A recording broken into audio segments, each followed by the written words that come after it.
Well, I am rather busy. Now he's going to move like right along to McGregor. That's his whole life, you know.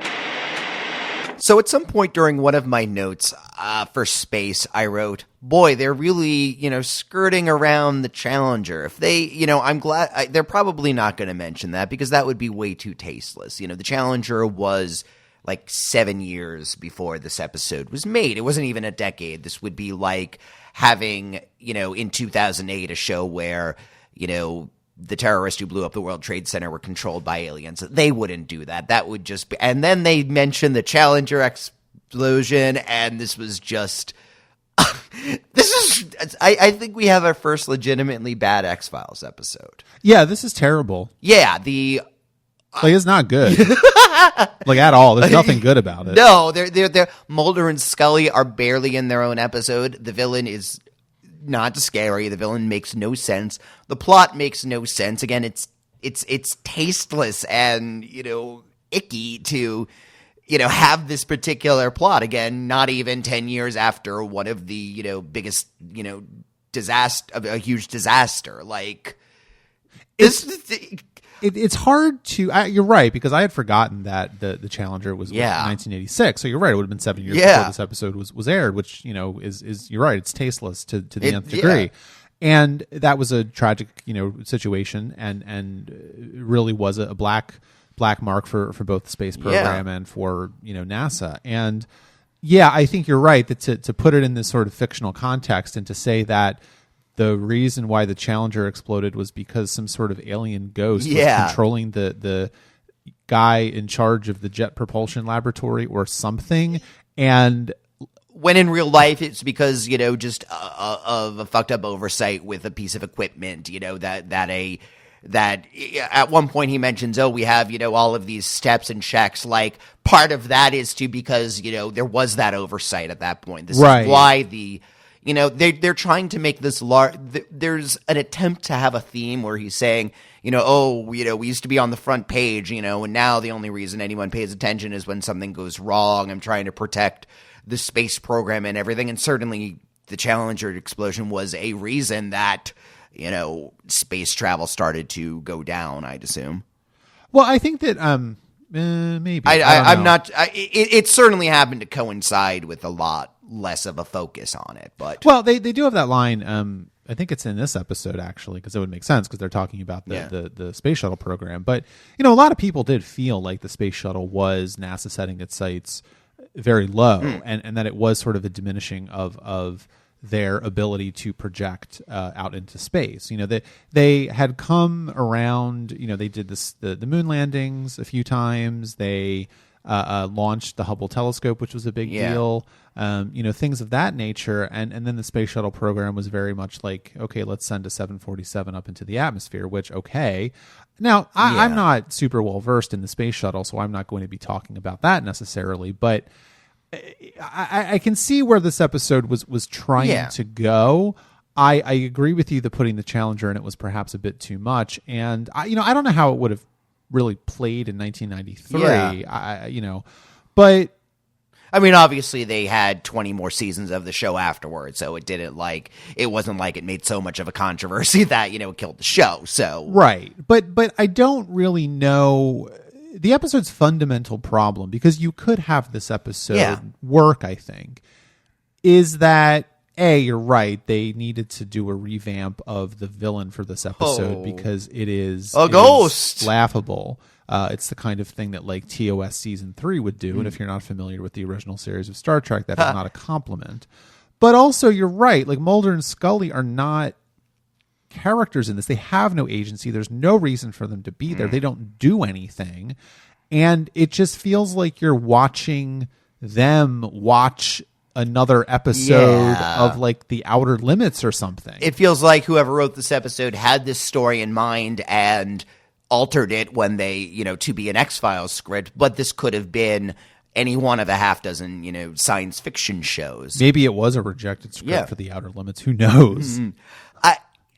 Part of the issue is because this does have a lot of structural similarities with Shadows, which was one of my favorite episodes so far, where they have somebody who's is dealing with weirdnesses in their place of work or, in their sphere of life. They come to Mulder and Scully looking for help. Something strange is going on with somebody, and they're investigating it. I have a feeling that's going to be one of the go-to structures of plots for this series, and it's a fine plot when, number one, as you had in Shadows, Lauren Kite was a very good character. She was played very well, and the character of the villainous boss who's doing all this is very oily and played great. And Mulder and Scully, even though they're not, they're more of the vehicle into the episode, our characters, our Mulder and Scully, are still doing something, still have a role in it. Here, I don't even remember the name of the mission control lady who comes to them. The only reason I know is because I wrote it down. Right? It's Michelle Chenoweth. Okay. And the Commander Bell, number one, I mean, his freak out at the end was awful acting. It's one thing that the special effects were failures. All right, it was 1993. They couldn't do this expensively. Fine. Sure. But acting is not that the special effect of the freak out was terribly done.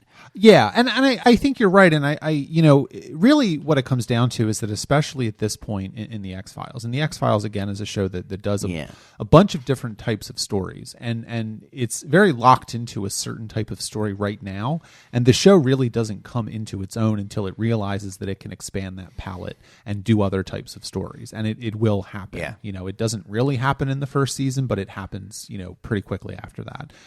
So wait for that. But at this point, they were really locked into this form of storytelling, and I think that what's more galling about this episode is that it already feels like they're rehashing stuff that they had done better, and this is only the 9th episode of the series. Yeah, and while the show definitely course corrects from this, and every season of any television show is going to have a couple of bad episodes, especially when they were doing so many. That's something that you hear from TV writers all, that were working in this era time and time again, is that doing 22 to 26 episodes of television in a year is extremely difficult. And you're just going to have a couple of really bad episodes. But yeah, this is everyone's just going in, plugging away. That we're not making art right this week. Next week will be better. Yeah, but we're not really. It's not that much better, but that's a difference. But we're not really watching this series so far, I don't think, for the weird alien stuff, and I don't think we're necessarily watching it for the science fiction aspect. I mean, certainly it's going to.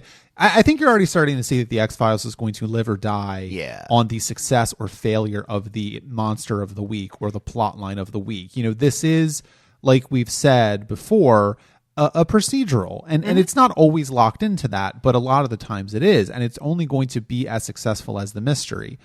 There is a mystery in this episode, but Mulder and Scully don't seem super interested in solving it. They don't actually do anything except question a couple of people in the first 15 minutes of the episode, and then shout 35 degrees at the end. Right. and like I don't understand what they were trying to accomplish with that. Again, going back to Shadows, it's a similar villain in that it's still left very ambiguous. You get a working theory at the end of Shadows that this is the spirit of the old partner, and that this kind of thing can happen, and but that's all in the service of this larger story of the weapon sales to the terrorists and all of that. And again, even if you leave with this, it's fine that the X-Files wants to leave us with, we don't really have any evidence. We saw something, it was weird. It very likely was something paranormal or supernatural, but it leaves with a sense of evocative mystery, like we'll never know everything, and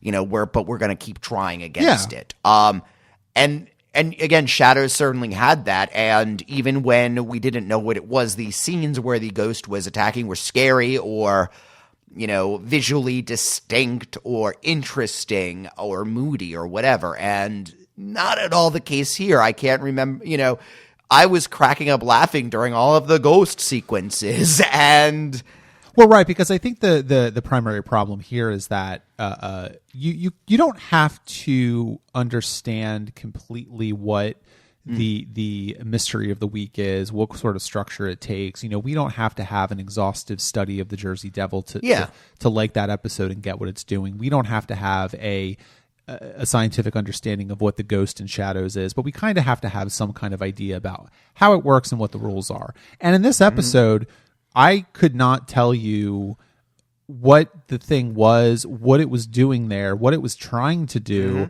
The episode seems to violate its own rules at certain points, where the Ghost is floating off and trying to murder people at the same time that leaving the body of Colonel Belt, and then is the alien completely gone, and is he back in control of his faculties? And then why wouldn't he immediately make a phone call and tell them that there was some sabotage?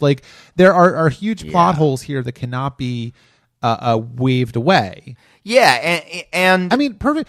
Not to cut you off, but a perfect example is the character of Michelle, who is the person running the control room, is in a relationship or married with the guy who's on the space shuttle. That, I don't even think that would be legal, or it wouldn't be it would violate some sort of fraternization thing in the federal government. That doesn't seem like a good idea. But the episode is insulting our intelligence so much that it's not even expecting us to notice those sorts of things, and it's just supposed to go, okay, well, they're in a relationship, whatever. And it's an artificial way to heighten the tension that makes no sense. And let's talk about, by the way, the astronaut who is every goddamn right stuff cliche. He's not a character. He's hey, breakfast at Albuquerque, man, it's getting a toasty in here. I was hoping you were going to say that. I don't know why he has a southern accent in my version, but I mean, part of that does have to do with, oh God, I forgot the guy's name. The guy who broke this, Chuck Yeager, had that accent, and it was very trendy in early astronauts to affect that accent. Again, but again, that makes the astronaut not a character, but a walking stereotype. Sure, and he's not even a vocal stereotype. We don't even see him. That's another good point, actually. That the astronaut character needs to be someone that we care about, and someone that we want to succeed, and he's a non-entity. We don't know anything about him. Do we even buy that the two of them are in a relationship? I mean, she has that one, just be careful, but which any of them, might say to them because, oh my God, we want to make sure they get home. And he's just spouting off his little, flippant, I'm too cool to worry lines. Yeah, and I think that the other thing too is that the other, people that are working in mission control seem like they're incredibly incompetent. Colonel Belt and Michelle have to tell the other guy what to do, and she's like, well, did you check the weather? And he's like, I didn't think to do that. What? Are you kidding me? Yeah, no, the obvious stuff. Yeah. And also, we haven't really talked about Mulder and Scully at all. I mean, I think that the show, this episode in particular, was maybe trying to do something with Mulder's love of the space program, his sort of. There's a way in which it does reveal some information about why Mulder is the way he is. And okay, he was a geeky kid who was sitting 4 inches away from the television set while Star Trek was on, right? He was that kid, but it doesn't, I don't buy it necessarily in this episode. And it doesn't seem to, it seems a little bit out of his character to geek out this much and to shirk his professional duties and responsibilities like this. I mean, particularly at the end when, Scully is saying we need to give him this medication, he's, freaking out, his heart, blood pressure, and he's like, no, I've got to ask the question. And he doesn't even ask any useful questions or get any useful information. He's endangering this guy. That alone seemed a little why are they involved in this? How do they get involved in this? It's Mulder and Scully's relationship seems almost entirely different from how it's been developing. It's not a combative relationship. They do like each other and they're collegial to each other, but they definitely are people that like to argue and they're able to not take it personally. But in this episode, we get no scenes like that. Well, because they don't really have much differences in them. She's interested, he's interested in space and, she doesn't really care. I mean, I think at one point she even says oh, I was busy, wanting a pony and learning to braid my hair or something like that, which, whatever Scully was when she was young, I don't necessarily know if I pictured her as a girly girl like that, Right, right. I could... It feels like it would have been more in her character, I was playing with, little doctor kits as a kid. I always wanted to be in medicine, Something like that makes a little more sense. Or yeah, I mean, I agree with that. And I also think that for me, this episode feels like it is really two separate things that have nothing to do with each other. One of the I think the pleasures and the joys and the reasons why the X-Files works is that Mulder and Scully encounter the mystery of the episode, the real mystery of the episode, right? And as much as you didn't like Squeeze, for example, yes, it would have been a much worse episode if they thought they were just running around trying to capture a regular serial killer and they never realized that this guy was actually some sort of, genetic throwback. Whereas by the way, in light of this, I feel bad criticizing Squeeze, but yeah, like the show definitely is worse than Squeeze. But like, that's really the problem, is that in this episode, we never get a scene where they realize what's going on until the very end. And even then it's just very sort of, his face is changing and there's no attempt made for them to really understand what was going on. And for most of the running time of this episode, they think they're dealing with some sort of mysterious saboteur. It's actually Colonel Belt being controlled by some sort of alien ghost, but they don't know that. And so that's why it feels so schizophrenic to me, I think. We don't even have a working theory about what this thing is. We don't have, we've had plenty of times where they'll, or Mulder will come up with this theory and they'll begin to shoot. There's never any point where he says, "Oh, I've seen this in the X-Files before."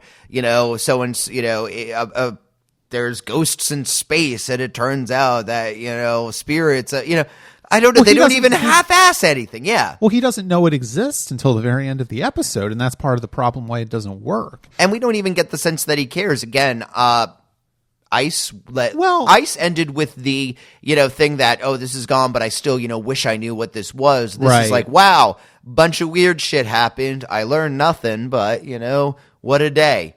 Yeah, pretty much. I got to see a space shuttle launch from Mission Control. Hooray. And there's a way to do that again, right? I mean, there is a way to do episodes of the X-Files where they don't realize something paranormal is going on for a while, but you need to clue them in at some point. And to have these people running around, Mulder and Scully, not realizing what's going on and thinking that they're dealing with some sort of saboteur and not even really doing a very good job of investigating what's going on with the saboteur, by the way, that it makes them out to be sort of incredulous. And I don't buy that they would do that. You're right. Like, we don't get a scene of Mulder spinning one of his weird theories. And that's kind of one of the joys of the show. Mulder spinning one of his crazy theories and, Scully standing there looking at him like he's got two heads. And it doesn't work because I don't think that either character really buys what's going on around them. Nobody seems to know what's going on, and no one's interested in finding out. And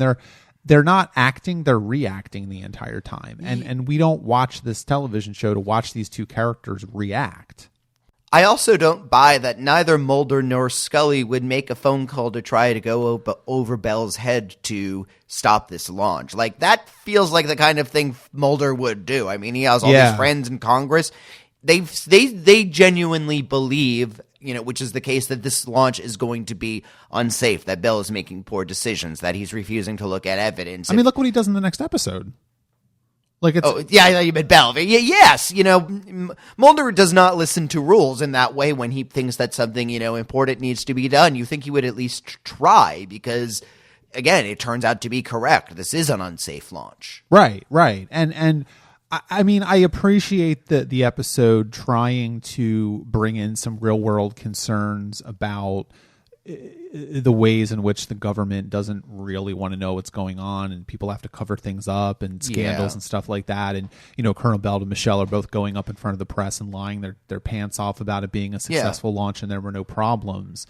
But it all just feels very by the numbers and very flat, and there's no subtlety to it, and there's no sort of thematic resonance whatsoever. Yeah. Again, going back to Shadows, that was certainly about the military-industrial complex, about people unscrupulously selling weapons, for profit and that kind of greed. And the supernatural elements of this are all about bringing that to light. And again, that felt very satisfying. The twist in that episode. Yeah. This just, again, it's a pile of stuff that happened. I didn't learn anything about this. It wasn't like, I don't know what to think about Bell. I don't know if he's a poor victim who's trapped in a situation. I don't know if he's an idiot. I don't know to which degree he's aware of what he's doing, but I don't get the sense the episode knows either. Yeah, and I mean they try and sort of make Colonel Bell out to be, and I was never sure if his name was Bell or Belt, by the way. You say Bell, I say Belt. I'm like, I don't even know what his name is. It doesn't really matter. Yeah.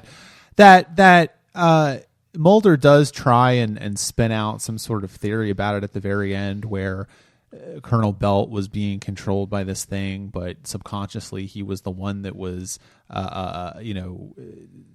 trying to get them help or something, and the two sides of him were at war, but it's all very ill-defined, and there's no real effort made to justify it whatsoever. And it almost, that scene makes Mulder out to be really small because it almost seems like he's spinning a theory to protect the memory of a man he thought as a hero, not an actual theory that he believes. Now, frankly, you get this episode, you take out all of the ghost sequences, maybe it becomes a little stronger because of that ambiguity. Was Bell somebody who, went through this extraordinarily stressful and terrifying situation and came back broken and is, acting out of PTSD and, not completely in control of his actions and going under extreme stress as a result of this?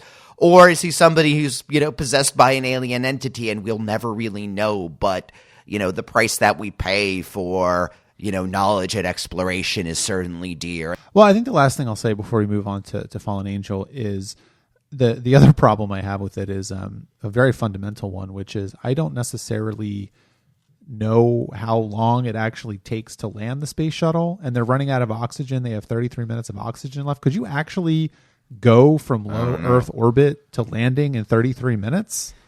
That doesn't seem realistic to me. I don't know. Maybe it is, but considering that they're thousands of miles above the Earth. Well, I don't know. Once you get into I guess once you get in the atmosphere, but getting to the atmosphere, I'd assume you don't have to worry about oxygen at that point.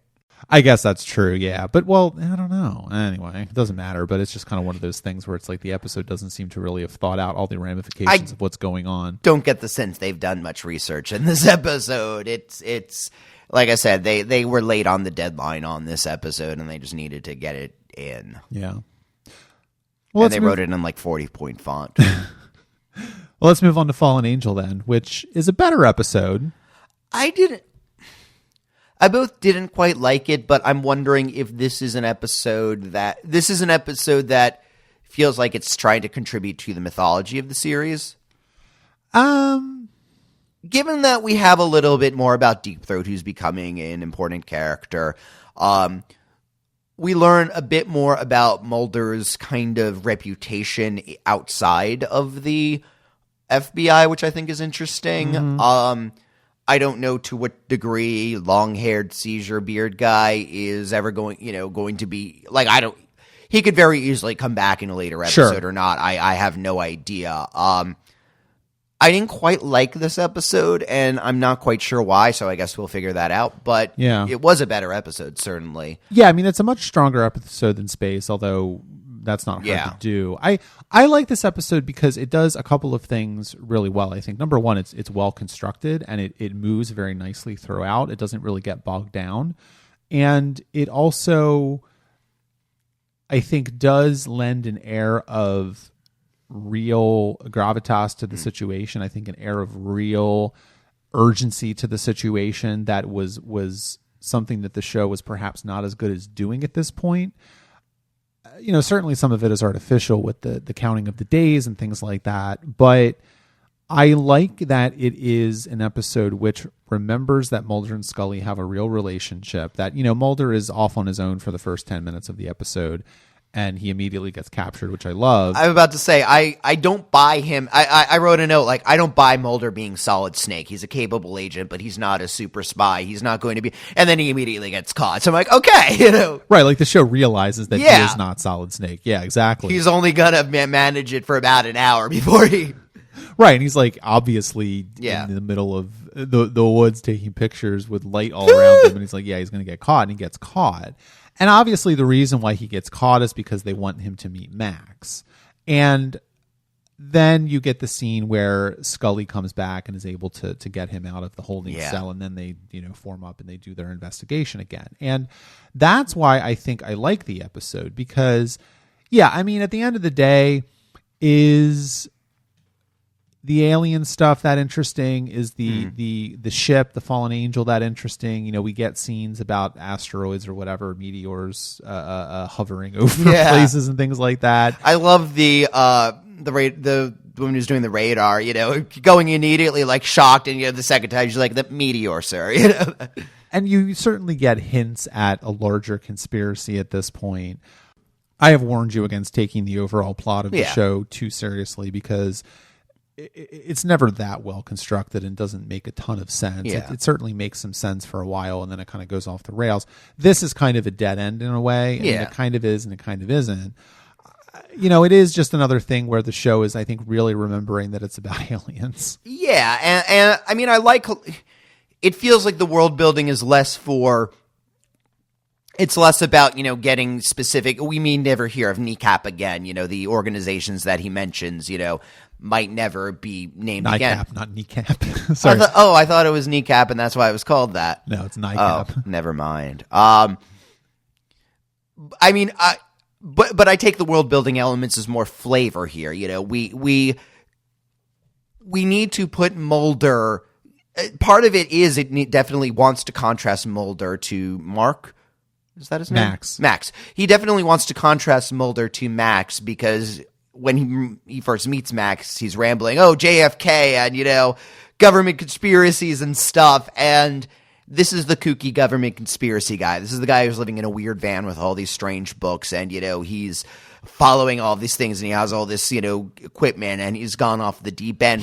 He's Mulder without the resources of the FBI, and he's also Mulder who's not traditionally handsome. Yeah. I mean, those are two very real things. And I think that, but I like it because I think that it's a little bit more subtle than you're giving it credit for. Because, for example, the very end of the episode when Mulder and Scully are talking and Scully says, look, he's taking medicine for schizophrenia. This is a man who is disconnected from reality. And Mulder says, no, you don't understand. Max doesn't think he was abducted by aliens. I think he was abducted by aliens. Like, that to me, is it a completely successful episode of the show? No, but it has an understanding of the characters. It has an understanding of the relationship between them. And it also has an understanding of their relationship to the outside world that I think is very, very well formed.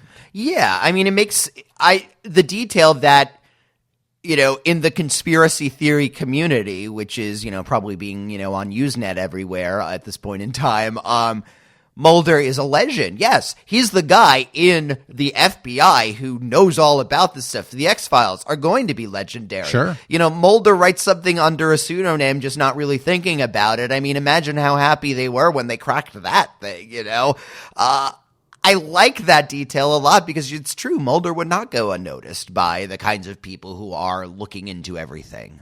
And I also like the implication of Max's line, because I like the character of Max, too. Yeah. Like, he is not a stereotypical character. There is definitely a way in which the show could have made him out to be, a generally kooky guy who you're supposed to pity, and he's and he's not that at all. And he seems very intelligent. He seems like he's just someone who, has some health problems, who has some interests that are outside the realm of what respectable society thinks. And it also makes him out to be, I think, very, very wily in a certain way, because Mulder hasn't really, like you said, realized or even thought about the fact that people outside of the government would be paying attention to what he's doing. And, the thing about like the Freedom of Information Act, and Max says, oh, well, all of your travel records are a matter of public record, so we're able to keep tabs on you, that kind of stuff. I mean, it's the very beginning. I mean, some of it, again, is like very sort of early 90s precious about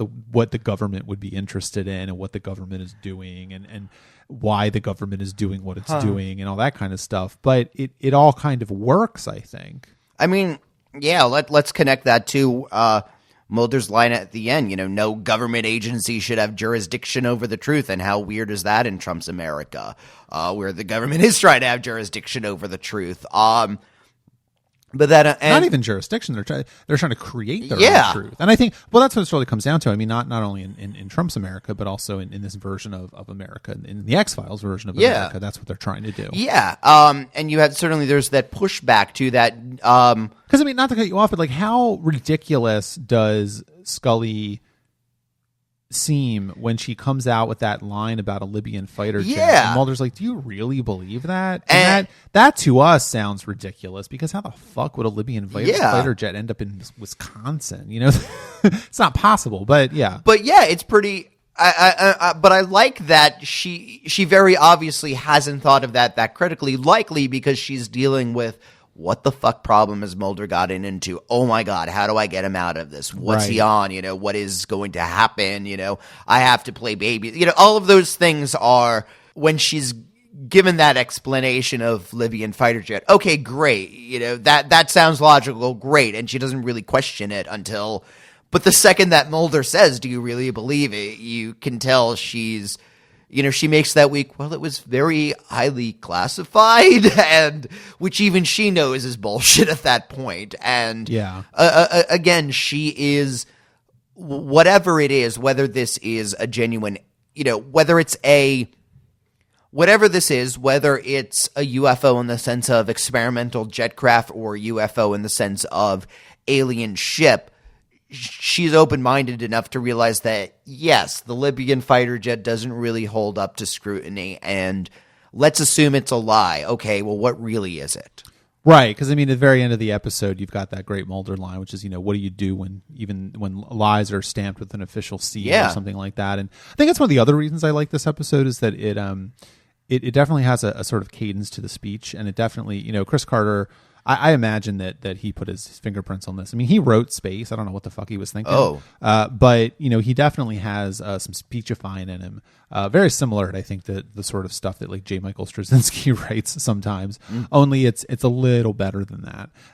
Chris Carter is perhaps not the best writer in the world, but he certainly does have a understanding of big bombastic speeches. And I like that because it reminds me of why I like the X-Files. If you don't like that kind of stuff, you're probably not going to like the X-Files, but it works in this episode, and it's kind of the beginning of that in a way. No, I can deal with characters monologuing. Speech doesn't have to be realistic, and it's been a while since I've seen Babylon 5, though I did recently see Sense8, and it's a lot, you're right, it is a lot less. I think Straczynski is trying to reach higher than Chris Carter simply is, and so when Chris Carter fails on a big speech, he falls less far. When JMS does, he falls from the sky. I don't think I don't know if Chris Carter actually wrote that speech at the end of the episode, but I don't think it fails, and I think it works really well. And the other thing is, we haven't really talked about Deep Throat. So we've seen the character of Deep Throat twice. He was in in Deep Throat, and then he was also in I forget what episode he was in, actually. Wasn't it Ghost in the Machine, of all things? I think so. Yeah, that would. Yeah, because he talks about how the DoD wants off. Oh, anyway, what a strange episode for him to appear in. That's true. But in this episode, the FBI whatever guy comes out and is incredulous that this character would have stopped them from essentially dismissing Mulder from the FBI. And without playing the hand too much, the show is obviously trying to do something about whether or not we trust that character. What are your thoughts on that? Well, I think it's interesting because at this point we've thought about Deep Throat in his appearances has been, stuff's going around. I can't do anything about it because of my particular position. But, saying the right words to Mulder means he'll go on his own and he'll figure it out. And I have plausible deniability in all of this. At the end of this episode, he's saying, look, because I am going to have that question of why the hell don't they just shoot Mulder? Right. Why is he still on the payroll? There are so many, wasn't the entire reason Scully is in this show implied to be that she was going to be reviewing and keeping tabs on him and either getting him to behave or documenting his indiscretions. And yeah, and I mean, that's one of the great things about the show, of course, is that she is such a character of high standing and high, moral ability and all those kind of things, that she is, they may want her to dance, but she's not going to unless she thinks it's right. And unless she likes the beat. Right. Yeah. So that's obviously where that's going.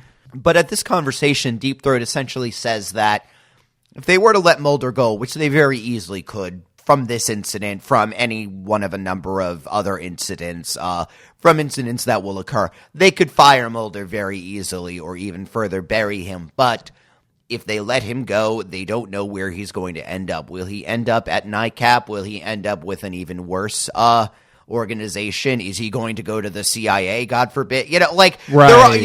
Nobody knows where Mulder will end up, who's going to be whispering in his ear, who he's going to be helping. And that's right now, Mulder is a known, right? They know that he's going, even if he's not completely playing by the book, they know where his office is. They know what he's going to do. And they know that Scully is going to report most of it to them. And that's much better than him being an unknown known. Yeah. Or a known unknown, or whatever that would be. Sure, we'll go with that. But yeah, I know what you mean, though. Yeah, as he says, keep your friends close and your enemies closer. They are keeping. But who is he lying? And I like that, because is he just, is this just the plausible layer to Deep Throat? Like, oh yeah, no, I'm totally using Mulder. I'm totally doing this for the department. Or is he genuine in that, Mulder is his way of stopping whatever is happening, and he's just saving face to his colleagues so that way he won't press the issue. I mean, what do you think? I don't know yet. I feel that, I don't know. Frankly, look at one of the taglines of the show, trust no one. That means that Mulder and Scully have each other and it's them against the world. And so given the paranoid nature of the show, I wouldn't be surprised if Deep Throat did turn out to be genuinely that I'm working to keep tabs on Mulder kind of a thing. I mean, he could be even both, too. There could be a more... He could be saying, I don't want Mulder fired because we'll lose him and, who knows where he's going out. And then I lose a very precious resource. I mean, it could just be for... let me put it this way. I think Deep Throat only so much cares about Mulder's well-being. He doesn't seem to... he doesn't like him in the sense that Mulder and Scully like each other. He's not personally invested in Mulder, but he is a very important he is a very important resource. Yeah. And I do think Deep Throat does have his agenda, and that he and Mulder are aligned on that. Yeah, I mean, I think that's right, and we'll see where that goes. Of course, we'll find whether or not we find out the full extent of what that character's agenda is or not. And we don't even know if he works for the FBI. Yeah. I mean, we don't know what he is. Yeah, I don't know if I don't know if he has a specific group in mind at this point in the show of who Mulder is in danger of falling into. I don't think so. It definitely becomes more developed as the show goes on. Again, Max implies that there are so many groups that are, investigating these kind of things. If Mulder wants to find somebody to hang out with, he will not have a shortage. And I don't want to give you the impression that the show has no answers. I mean, the show does have answers, and the show does come to some sort of resolution about some of these larger questions about aliens, and about the government conspiracy and about who's behind it and all that kind of stuff and why they're covering it up and this kind of thing. Are they completely satisfying? Do they completely make sense? That's a question we'll leave for you for when we get to those episodes. But yeah, and I think that, finally maybe is... Do you think like the alien seems the most superfluous part of the episode? We've seen already like 3 or 4 different types of aliens, so I'm not really sure what the show is going for there. I'm wondering if you have an idea. Yeah, we learn equally much about this alien as we do about the ghost in the previous episode. From what we know, it has the ability, it's invisible or camouflaged or something. Sure. And makes a weird noise. Yeah, and has the ability to just burn people in the vicinity with radiation. It has some kind of way to take over Max. We don't really know. It ends very unresolved and ambiguous, but in a much more satisfying way. We know, even if we don't have a full set of the alien's abilities and statistics, we know some of its major powers, and that's all it uses. It feels very consistent within the episode. They thought about it. They didn't think about the ghost.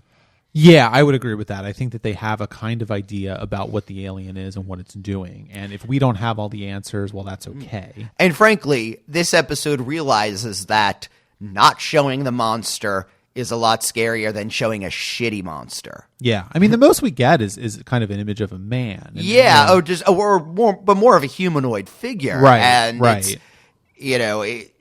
Which, again, right decision, I think. If you don't want to reveal your monster yet, that was part of it, because I feel like they haven't revealed the nature of the aliens. There could be, frankly, a bunch of different species that count as the aliens. Well, yeah, because I think the other part of that, too, is, in the same way that the previous episode, Space, didn't really have a good understanding about what the government was doing, why Mulder and Scully were there, why we watched this show, Fallen Angel definitely does. And it is the kind of thing where, even though they may not have answers, it seems like they do, and that's probably enough. Yeah, and they also managed to put in enough other stuff around it. Again, the alien's the least interesting part of the episode, sure. So it's only really in a couple of scenes, and it's more about, Mulder and Scully and the conspiracy and their relationship to Max in this episode. Yeah. That's what, and there are other stuff to hang it on. Yeah.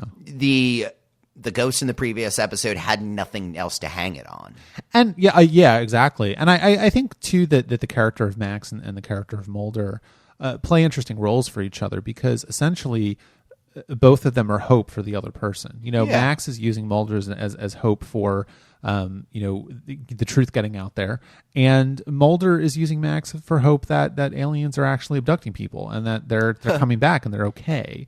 And it's an interesting sort of juxtaposition there. It kind of indicates that Mulder is going to have a very interesting relationship with the sort of obsessed people that are outside the realm of polite society that are sort of obsessed with this alien stuff. Well, it's as you said, you're right. Mulder has more resources, and he's a much better-looking guy. I mean, Mulder, I think, is coming from this is also complementing that scene in Jersey Devil when he talks to the homeless guy, gets the information. He's planning on camping out, and he gives the guy his hotel room for the night. Mulder does recognize that there are people much less fortunate for if they're as down and out as the homeless guy, or if they're just, epileptic and schizophrenic like this guy is. But he's able to identify himself in others, too. He recognizes that he has had some losses, his sister. Yeah. And is, again, part of the Scully says she's on the side of the victim in that one in Squeeze, and Mulder is on the side of the truth, which turn out to often be the same thing. Sure. Mulder actually cares about the truth and the victims, and that's why he's a good person. Yeah, they both have their own quests. Yeah. And I finally, maybe I think that the other thing I like about this episode is that it actually remembers that Scully's a doctor. Yes. Because in Space, they have that weird scene where Colonel Beld is having his cardiac arrest or whatever, and I think Mulder actually says, "Someone get a doctor." It's like, a doctor's standing right next to you, dude. What are you talking about? Yeah. Okay. And then, of course, in Fallen Angel, we get the nice scene with the doctor standing up to the military. Yeah, after he says he hates fascists. Yeah. Very timely. All right, well, I think that's it for this episode of Tuning In. If you would like to leave a comment on either of the episodes of The X-Files, Space, or Fallen Angel we just discussed, please leave a comment on the post for this episode of the podcast at tuninginshow.com. You can check out our Patreon at patreon.com/truckaboutshow, which also supports our other long-running podcast, Truckabout. It's a great time to get involved in Truckabout if you have not listened to it before, because we are just starting our Star Trek Voyager podcasts. The one that we just released this week is on the Star Trek Voyager Season 1 episodes, Phage and the Cloud. So check that out, and also check out our Patreon. We are on social media, Facebook, Twitter, Instagram. Tuning In Show is our username in all those places. And as always, please leave us an iTunes review for tuning in. It is the best way for new fans to find us. Next week, we are at the halfway point of the first season. Already. 24 episodes. We're going to be covering episodes 11 and 12 next week. One of them is okay, and one of them is okay, I think. Okay. So they're called Eve and Fire. Mac, why do you...